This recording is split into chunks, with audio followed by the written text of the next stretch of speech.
Hello, I chose to do the Battle of Bunker Hill, the British Pyrrhic victory.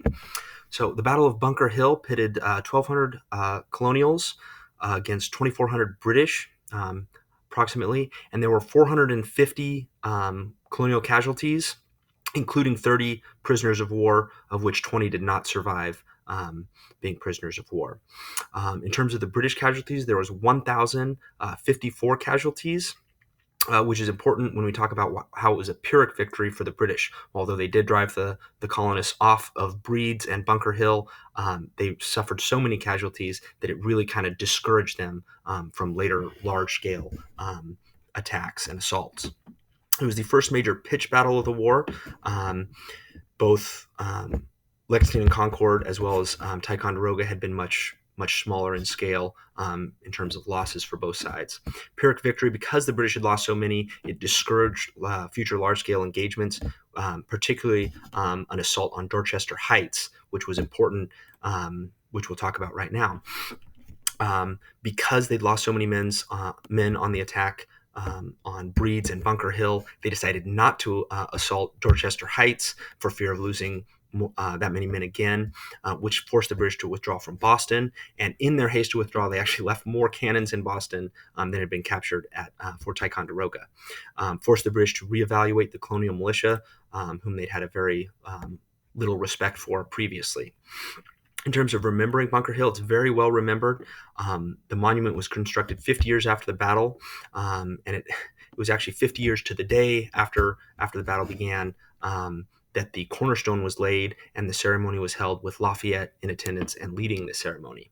100 years after the death of Colonel Prescott, they held a ceremony and erected a statue. That's Colonel Prescott right there. It's now today part of the Freedom Trail in Boston. Guided tours are provided by the U.S. National Park Service, so you can go check that out. Herman Melville, in terms of different interpretations of the monument, Herman Melville wrote his book Israel Potter about an American soldier who'd fought at Bunker Hill, been captured, was sent to England, and then once he returned, he was refused his military pension and died penniless. And so Herman Melville kind of points to the hypocrisy of building these monuments to these men and their achievements while not taking care of the men themselves. Charles Francis Adams, in his interpretation, said it was a very significant, and the fact that it was a huge, success and not just an abject failure, because of the decision to fortify Breeds Hill rather than Bunker Hill. He was kind of amazed at how successful it was. The value of a field trip, just the region in and around Boston in terms of American Revolutionary history.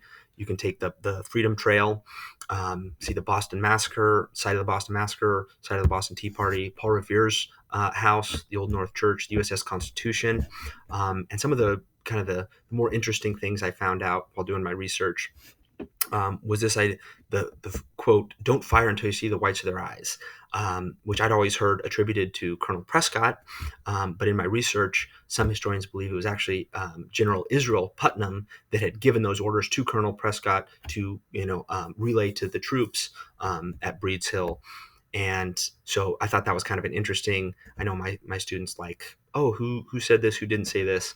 And then General Howe, the commander of the British garrison in Boston, famously said, "My God, these fellows have done more work in one night than I could make my army do in 3 months," which I thought really kind of pointed to the American cause and the lengths Americans were willing to go to do what they felt was needed.